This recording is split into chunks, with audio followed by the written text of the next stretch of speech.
So hello friends, welcome back to my YouTube channel. Here I am again with a new video, and before starting with the video don't forget to subscribe to this channel and click on the bell icon to be updated about my upcoming videos. तो आज की video है still life के ऊपर। हम discuss करेंगे कि still life क्या होती है, उसके बेनिफिट्स क्या क्या होते हैं, आपको क्यों स्टिल लाइफ ड्रॉ करनी चाहिए ताकि आप अपनी स्केचिंग में कुछ चेंजेस ला सकें। तो अगर आपको जानना है डिटेल में कि क्या क्या होता है एंड क्या क्या चीज़ें हैं जो आपको ध्यान में रखनी चाहिए, तो इस वीडियो को एंड तक ज़रूर देखना ताकि आपको इससे बेनिफिट पूरी तरीके से मिल सके। अगर आप हाफ देखेंगे तो आपको आधा ही समझ में आएगा, पूरा समझ नहीं आएगा। तो अगर आपको पूरा समझना है तो आप एंड तक वीडियो को ज़रूर देखना। And let's get started with the video. So the first thing is what is still life drawing. Still life drawing होती क्या है? सो स्टिल लाइफ ड्राइंग में हम क्या करते हैं कि हम ऑब्जेक्ट्स चूज़ करते हैं जो कि नॉन लिविंग होते हैं। सबसे इंपॉर्टेंट चीज़ है कि जो ऑब्जेक्ट्स हम ड्रॉ करने वाले हैं वो नॉन लिविंग होने चाहिए। That is still life drawing. And non living objects को हम कुछ इस तरीके से प्लेस करते हैं कि वो देखने में अच्छे लगें, हमारे लिए कुछ मीनिंग निकल के आए उसमें से, एंड विजुअली काफ़ी अच्छे लगें। इस तरीके से हम नॉन लिविंग ऑब्जेक्ट्स को प्लेस करते हैं और फिर उन्हें देखकर हम स्केच करते हैं। तो that is still life drawing. Second point is benefits of still life drawing. Still life drawing के बेनिफिट्स क्या हैं? अगर हम बेनिफिट्स की बात करें तो इसके बहुत सारे बेनिफिट्स होते हैं, बट हम कुछ मेन बेनिफिट्स की बात करेंगे जो कि यहाँ पे ज़्यादा इम्पॉर्टेंट है। तो जो सबसे पहला और इम्पॉर्टेंट बेनिफिट है कि अगर आप स्टिल लाइफ ड्राइंग करते हैं तो आपको लाइव स्केचिंग में बहुत हेल्प मिलती है। यहाँ पे हम पेंटिंग की बात नहीं कर रहे हैं, यहाँ पे हम मेनली स्केचिंग की बात कर रहे हैं। स्टिल लाइफ भी हम ड्रॉ करेंगे, उसे कलर से ड्रॉ नहीं करेंगे, पेंसिल से ही करेंगे। सबसे पहला पॉइंट है कि आपको लाइव स्केचिंग में बहुत हेल्प मिलती है अगर आप still life drawing regular basis practice करते हैं तो। द सेकेंड थिंग इज़ कि हम लोग जो डिटेल्स हैं उनको ऑब्जर्व करना सीखते हैं रियल लाइफ में। जैसे कि अगर हम किसी मोबाइल से ड्रॉ कर रहे हैं, राइट, तो हम क्या करेंगे, डिटेल्स देखने के लिए जूम इन कर लेंगे, जूम आउट कर लेंगे। तो उस तरीके से हम देख के डिटेल्स जो है वो ड्रॉ कर लेते हैं मोबाइल से या किसी भी ऐसी चीज़ से जो हमारे पास हो और जिसको हम अपने हिसाब से एडजस्ट कर सकते हैं। लेकिन जब हम लाइव ड्राइंग करते हैं, लाइव स्केचिंग करते हैं या स्टिल लाइफ ड्रॉ करते हैं तो ऑब्जेक्ट्स हमारे सामने रखे होते हैं, हमें उन्हें उसी डिस्टेंस से देखना होता है, हमको ऑब्ज़र्व करना होता है कि उसके अंदर क्या क्या चीज़ें हैं, क्या क्या डिटेल्स हैं जिन्हें हम देख पा रहे हैं अच्छे तरीके से, और फिर ड्रॉ करना होता है, राइट। उसमें जूम इन और जूम आउट का ऑप्शन नहीं होता, तो इस चीज़ में बहुत हेल्प मिलती है। Now coming to the third point. The third point is becoming comfortable with the mistakes. अब क्या होता है कि हम मोबाइल से ड्रॉ करते हैं तो क्या होता है कि हम मिस्टेक्स जो हैं उन्हें कवर अप करने की कोशिश करते हैं, मिस्टेक्स ठीक करने की कोशिश करते हैं। स्केचिंग कर रहे हैं यार, मिस्टेक्स तो होती हैं, लेकिन हम जब मोबाइल से ड्रॉ कर रहे होते हैं ना तो हमको ऐसा लगता है कि नहीं यार, हमको परफेक्ट ड्रॉ करना है, हम किसी का पोर्ट्रेट बना रहे हैं, हमें परफेक्ट बनाना है। लेकिन जब हम लाइव ड्राइंग करते हैं तो एक तरीके से हमारे पास एक एक्सक्यूज़ भी होता है कि यार लाइव है तो मिस्टेक्स तो होंगी। और जब हम वो मिस्टेक्स करते हैं, मतलब ऑब्वियसली मिस्टेक्स करना कोई बहुत बड़ी बात नहीं होती है। स्केचिंग का मतलब ही ये होता है कि किसी भी चीज़ को रफली ड्रॉ करके बताना, राइट। तो मिस्टेक्स करना इज़ नॉट अ प्रॉब्लम। आप मिस्टेक्स करिए, मिस्टेक्स से सीखिए, एंड स्टिल लाइफ जब आप ड्रॉ करेंगे रेगुलर बेसिस पे तो आप मिस्टेक्स के साथ कंफर्टेबल हो जाएंगे। आपको गिल्टी फील नहीं होगा कि अरे यार मैंने मिस्टेक कर दिया, बहुत बड़ा चीज़ हो गया कुछ, ऐसा नहीं है। आप अगर स्टिल लाइफ ड्रॉ करेंगे तो आपको कंफर्टेबल हो जाएगा कि हाँ यार मिस्टेक्स तो होती हैं, हम लोग आर्टिस्ट हैं आफ्टर ऑल, कोई कंप्यूटर या मशीन नहीं है जो हम एग्जैक्टली ड्रॉ कर लेंगे, right. So this was the third benefit. The fourth point is कि हम कंफर्टेबल हो जाते हैं कोई भी नई चीज़ करने के लिए, ओके। तो स्टिल लाइफ में आप क्या करते हैं, हमेशा नई नई चीज़ें ड्रॉ करते हैं, राइट। आज आपने ग्लास या चम्मच या स्पून कुछ भी ड्रॉ किया, कल आप कुछ और फ्लावर्स ड्रॉ करेंगे, फ्रूट्स ड्रॉ करेंगे। तो आप क्या है, नई नई चीज़ें अटैम्प्ट करते हैं, नई नई चीज़ों को ड्रॉ करेंगे। अगर आप स्टिल लाइफ में बहुत सारी चीज़ें होती हैं, आप ये तो नहीं है कि रोज़ रोज़ ग्लास ही ड्रॉ करोगे। अगर आप डेली बेसिस पे स्टिल लाइफ प्रैक्टिस करें तो आप डेली अलग अलग चीज़ें अटैम्प्ट करोगे, तो आप बहुत कंफर्टेबल हो जाते हो नई नई चीज़ें ट्राई करने के लिए, okay. This is also a good benefit. ये था आपका fourth point. The fifth point is कि आप जो 3D इल्यूजन है उसको 2D में क्रिएट कर पाते हो, राइट। कोई भी चीज़ है आप जिसको ड्रॉ कर रहे हो वो ऑब्वियसली 3D है, आपने ऑब्जेक्ट रखा है, ऑब्जेक्ट 3 डायमेंशनल होता है, बट आप उसको सीख जाते हो किस तरीके से 2 डायमेंशनल में ड्रॉ करना है, राइट, शीट में। Capturing the colour theory, okay.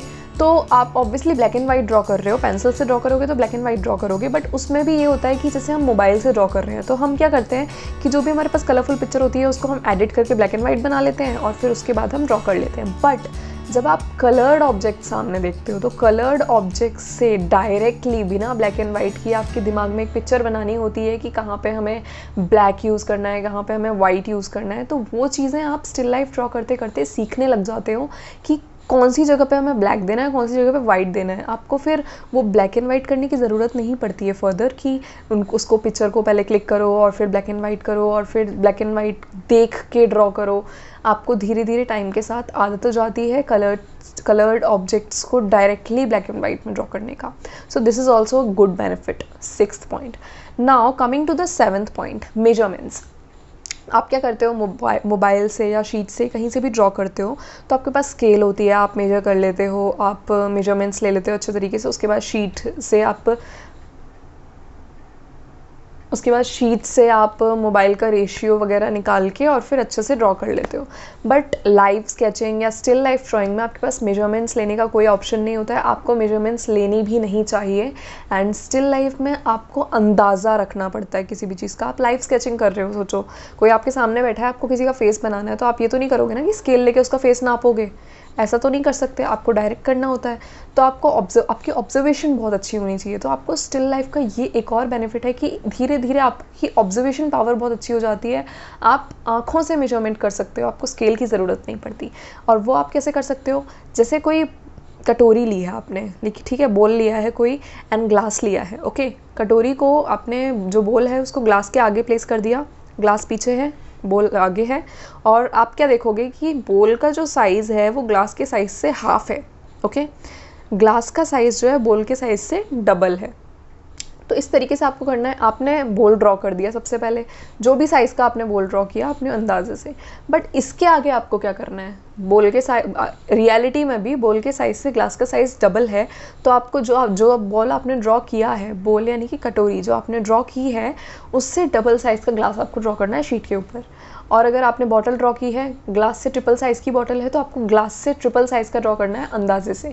आप डायरेक्ट बॉटल ड्रॉ नहीं कर पाओगे साइज़ से, आपको अपने जो फर्दर ऑब्जेक्ट्स रखे हैं आसपास उनसे रिलेट करके ड्रॉ करना होगा। That is a good way of drawing and measurement लेना आँखों से। आप अंदाजे से इस तरीके से अच्छे से मेजरमेंट ले सकते हो। ये मैं आपको ड्रॉ करते टाइम भी बताऊंगी एक बार, वहाँ ज़्यादा ईजी हो जाएगा। Okay, now the 8th point, focus on shapes. कोई भी स्केच बना लो, कोई भी ड्राइंग बना लो, सबसे ज़्यादा इंपॉर्टेंट चीज़ होनी चाहिए आपकी शेप्स अच्छी होनी चाहिए। अगर आपकी शेप्स अच्छी होंगी ना तो आप कोई भी ड्राइंग ईजिली ड्रॉ कर लोगे। अगर आपकी शेप्स अच्छी नहीं तो आप कुछ नहीं बना पाओगे। आपको जैसे किसी का लाइव स्केच भी बनाना है तो भी आपको फेस की शेप देखनी होगी, फेस की शेप क्या है, शोल्डर्स कितने ब्रॉड हैं, क्या है, सब कुछ आपको अच्छे से चेक करना होता है। सबसे ज़्यादा मैटर करता है फेस का शेप, क्योंकि आप लाइव स्केचिंग में मेनली उस पर ही फोकस करते हो, राइट। ये पार्ट मेनली आप ड्रॉ करते हो लाइव स्केचिंग करते टाइम, राइट। तो आपको फेस की शेप वगैरह देखनी होती है। तो कोई भी ऑब्जेक्ट ड्रॉ कर रहे हो, कोई भी स्टिल लाइफ ऑब्जेक्ट ड्रॉ कर रहे हो, तो वहाँ पे आप इतनी सारी शेप्स ड्रॉ करते हो कि आपको धीरे धीरे पकड़ आ जाती है शेप्स के ऊपर। इससे आपकी शेप्स बहुत इम्प्रूव हो जाती हैं। So this was like in my list, this was the last benefit. और इसके और भी बहुत सारे बेनिफिट्स हैं, बट मैं यहाँ पे इतने ही बेनिफिट्स इंक्लूड करूँगी एंड दैट्स इनफ आपको ये बताने के लिए कि कितना ज़रूरी है स्टिल लाइफ ड्रॉ करना। डेली बेसिस पे प्रैक्टिस करनी चाहिए आपको, डेली नहीं तो एटलीस्ट वीकली 4 या 5 या 6 टाइम्स आपको ड्रॉ करना ही चाहिए स्टिल लाइफ। इससे आपको बहुत बेनिफिट मिलता है। these were the benefits about still life. Now let's start with the still life drawing. उसके साथ साथ मैं आपको स्टेप वाइज बताऊंगी एक एक करके कि मैंने कैसे कैसे ड्रॉ किया, और आप भी उसी तरीके से अपने जो स्टिल लाइफ्स हैं उनको ड्रॉ कर सकते हो। Okay, so let's get started. So the first point is choose a medium that suits you. वो मीडियम चूज़ कर लो जो आपको सूट करता है, जैसे कि मैंने चूज़ की है पेंसिल्स। सेकेंड पॉइंट इज़ कि आप अपना ऐसा ऑब्जेक्ट या ऐसा सब्जेक्ट चूज़ कर लो जो कि आप जिसमें इंटरेस्टेड हो। Choose a subject that you are interested in. ठीक है, मैंने चूज़ की है ग्लास, बोल, बॉटल एंड एक मग। सो ये चीज़ें मैंने चूज़ की हैं एंड उन्हें मैं प्लेस करूँगी। So the third point is create a scene. एक सीन क्रिएट करो, जैसे कि मैं कर रही हूँ, मैं प्लेस कर रही हूँ ऑब्जेक्ट्स को अच्छे तरीके से एंड एक सीन क्रिएट करने की कोशिश कर रही हूँ जिसको मुझे ड्रॉ करना है further. So the fourth point is setup a single light source.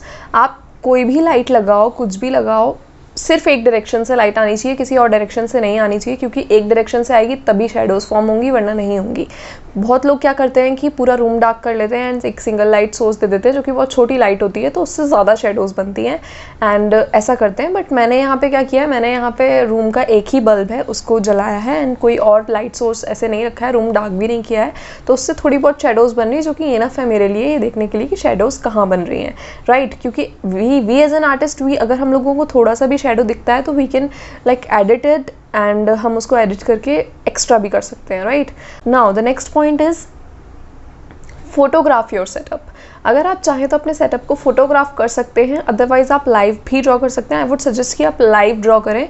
Photograph करना इसीलिए ज़रूरी है क्योंकि कभी कभी क्या होता है, सेटअप इधर उधर हिल आ जाता है तो पूरा गड़बड़ हो जाता है एंड वहाँ से प्रॉब्लम होती है, तो आप फर्दर जो है मोबाइल का यूज़ करके आगे का ड्रॉ कर सकते हो, तो इसीलिए फोटोग्राफ ज़रूरी है, अदरवाइज इट्स नॉट नेसेसरी। आप चाहें तो सामने से ड्रॉ करें एंड आई वुड सजेस्ट कि सामने से ड्रॉ करेंगे तो ज़्यादा बेटर होगा। Next thing is create a dark background. Okay, so यहाँ पे जो मेरा बैकग्राउंड है वो डार्क नहीं है, वाइट बैकग्राउंड है एंड डार्क बैकग्राउंड ड्रॉ करेंगे तो आपको ज़्यादा आसानी होगी ऑब्जर्व करने में। मेरा वाइट बैकग्राउंड है बट जो मैं स्केचिंग करूँगी उसमें मैं उसे डार्क कर दूँगी, मैं वाइट नहीं रखूँगी।